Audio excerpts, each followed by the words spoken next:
house now. Mine! Mine! You left it! It's mine!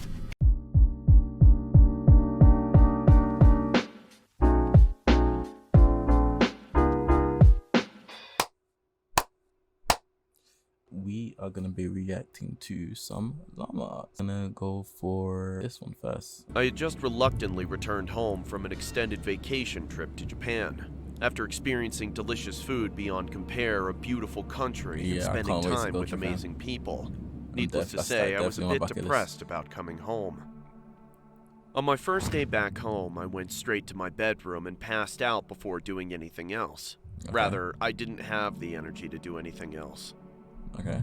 It was probably for that reason that I failed to notice subtle hints that my home was not as lonely without me as I believed.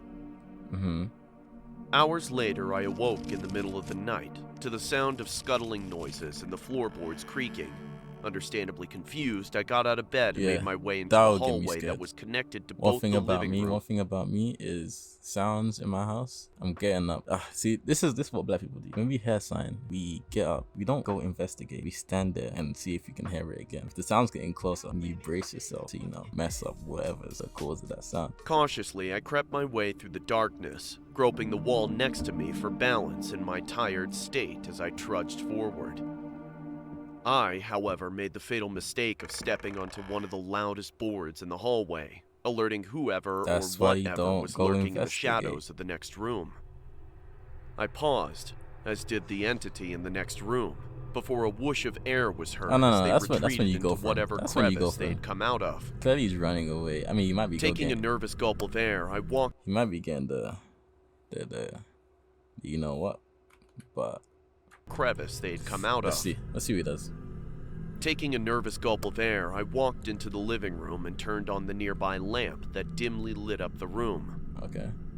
Looking around, I spotted not a soul, but rather some of my furniture was I mean, why the lamp when you got the switch right next to you? Like, you got the lamp down there and you got the switch right next to you. It was an easy reach for the switch. We went for the lamp. To the living room and turned on the nearby lamp that dimly lit up the room. Looking around, I spotted not a soul. His fridge just says fridge on it. But rather some of my furniture was disturbed. This guy. What's more, a couple of my kitchen cabinets were slightly ajar. Yeah, I see that. Bewildered, but with my guard up, I went over and closed them all. Was he drinking detergent? Like, what? Or readjusting my furniture, by which point I had relaxed. I chalked up the odd noises and movements to my jet-lagged brain and shrugged, deciding to just head back to bed. I wish the story ended there, but I was not so lucky. Before entering the hallway to my room, I saw that the large metal covering to the air vent above the couch was missing. Peering up at it, I mumbled, "What the?" before a crooked face filled with abject disdain for my existence popped into view. That's when you go get the gun. Startled, I fell to the ground and began crawling away as I heard the man began screeching incoherently as he dropped down on... I don't know if that picked up on the mic or not, but something just dropped in my room and I thought, because in this video the guy is leaping out of the vent, I'm thinking someone's leaping out of my shit as well. I watched in horror as his joints cracked beneath his raggedy hoodie and heavily stained jeans. He stared at me, silent now, before brandishing a knife out of his back pocket and pointed it towards me. Okay. My house now! Mine! Mine! You left it! It's mine! He shouted with a slurred voice as he charged towards me. I heard... Do you not have a weapon? Do you not know where you put your weapons? I mean, I'm not saying I have a weapon around, but it's like, this is the US. He crawled towards my room and slammed the door behind me and locked it as he started jabbing his blade into the door, yelling at me to die. Shakily, I called the police and sobbed as I told them what was happening. Thankfully, I was told a patrol car was nearby my neighborhood and they would be at my house in minutes. I stayed on the phone and picked up a baseball bat just in case that deranged cretin broke down. A few horrendous minutes later, the police arrived, and after a quick but struggle, they managed to subdue the intruder. After locking him in the back seat of the patrol car, the cops investigated my house and found that the man apparently had been living there while I was gone. But not just that. Apparently, he'd been staying at my house without me noticing for a few months. That's crazy. According to the police, they found paper stuffed under the couch that was filled with nothing but incoherent ramblings about how he planned to kill me one day when the time was right. Yeah, that's crazy. With the dates next to each entry predating my trip to Japan by an uncomfortable amount of time. So he was planning Frankly, I'm to happy. kill you. He was planning to kill you in your sleep. To Japan by an uncomfortable amount of time. Damn. Frankly, I'm happy to be alive and relieved that the situation was resolved so quickly. But still, I make sure to triple check the locks in my home after that little incident. Yeah, I'm wondering how he even got in. How did he even get? You must have like a window open or something while you were sleeping. This is why I don't leave shit open when I'm sleeping, because I don't want to be vulnerable. Close my door, I close the window, I close everything. Alright, next video. Alright, this one's called True Gas Station Horror Story. One night last summer, two of my friends, Sam and Jake, convinced me to sneak out with them and drink. We were all bored, just looking for something to do. We decided to go for a walk to a local gas station that was open 24 hours a day. The walk there was pretty uneventful. We talked about random topics and drank a couple of beers. Once we got to the gas station, Jake had to use the bathroom. When he was in the bathroom, there was a dirty, sketchy guy in there. Jake struck up a conversation with this guy. It was pretty normal, except when the guy asked why he was out so late, and if he was by himself. What was he doing? Rolling around in shit. Jake brushed it off as the guy was just trying to tell him to stay safe. We bought some snacks and we noticed the guy following us around while he was talking to someone on his phone. We left soon. Way back, we sat on the side of the road and talked for a while as we drank some more. It was pitch black by now because there are no street lights in the area. We saw a car coming down the road, which was no big deal. We sneak out pretty often and we've never had any real problems. Cars usually just drive by. This time was different. The car spun around in the road and pulled up right next to us on the street, and two guys got out. We ditched the beers, got up, and sprinted down the street. Jake and I hid behind an RV, while Sam You ain't catch me, I'm running. The two men looked dirty, like they hadn't showered in days. We watched the two guys for a little while, which is when we noticed that one of them had a gun in his hand. Damn, that's crazy. They looked in our direction for a few minutes before they got back into their car. I mean, what did they even want? Like, why you pull up to looked 3 for kids Sam, wanting but to kill we them? couldn't find him, so we decided to head back home. We thought we had lost them, but on the way back we turned a corner, and those same guys were sitting in the car, waiting there. Damn. We ran through the alleyways and backyards until we lost them. Every few minutes, we saw the car driving slowly down a street or alleyway in the distance, and we would hide.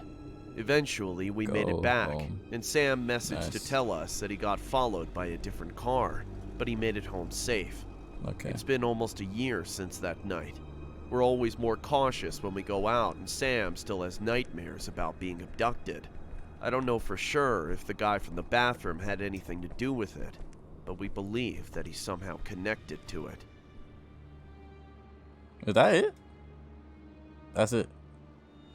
I mean, real life experience, like if you encounter that in the real world, yeah, scary. But damn, for a little short story, that ain't it, chief.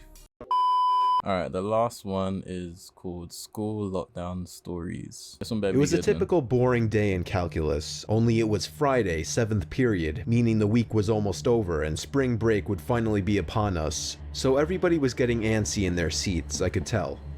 We didn't have a test that day like a lot of my friends did with their other teachers, so our teacher in the middle of class just decided to start playing games with us on Sporkle.com. He was a very laid-back teacher like that. As we were doing some brand logo quiz on Sporkle, I remember the exact moment it happened. Wow. Right after my friend answered a question, I remember the exact answer too, Adidas. The dean's voice came through the loudspeaker. He sounded panicked and frantic as he told all the teachers this was not a drill and to go into lockdown.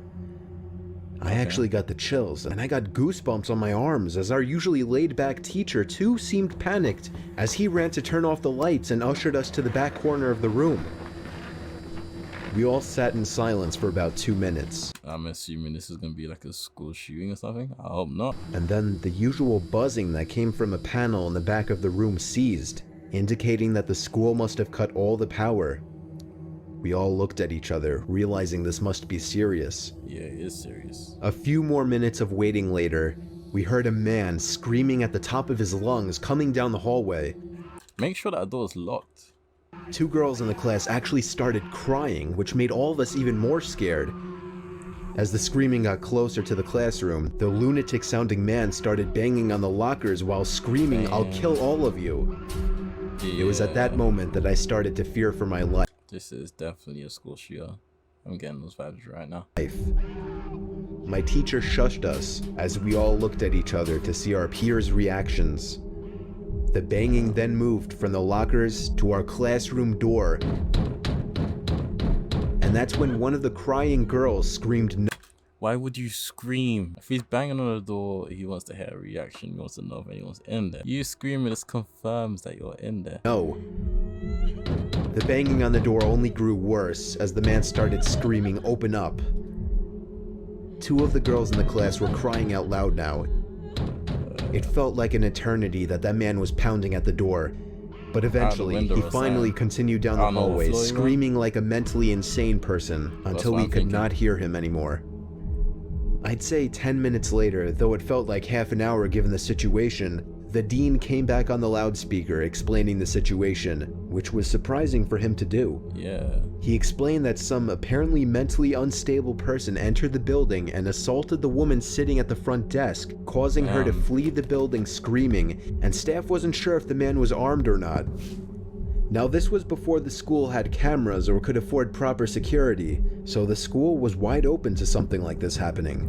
Yeah, a lot of these American schools have no security, like, or any form of restriction to stop someone from coming inside the building. Like in the UK, we have like security gates and etc. etc. You got security guards at the front, stuff like that. In the US, from what I've seen, you walk in, type of thing. The staff had done a sweep of all the hallways and classrooms and couldn't find him, so the dean instructed the teachers to resume teaching but to keep all the doors locked and to not let any students leave for any reasons. The most disturbing part, however, is that one of the janitors working the night shift found the man sleeping in one of the storage closets near the back end of the school. Damn. And according to rumors that were spread by my peers, sticking out of his pocket was a .44 Magnum. Oh yeah, he was ready. The janitor must have done something stupid to wake him up. For example, Yes. leaving the closet door open, because by the time a police officer could arrive on the scene, the man was gone. My entire class, as far as I know, to this day, has no idea if this man was ever found, but I like to think I don't think I'll be going back. I can't lie. The guy got away. He can easily come back. You guys have no security cameras, no form of security at all, and your janitor is stupid. I don't think I'd come back. I won't lie. that right now, he's being given the proper help that he needs. I guess it was a decent story. It was a decent story. It wasn't scary, but it was decent. 3 stories. I guess I'll give them a 2 out of 3, maybe. That's it for the video, and yeah.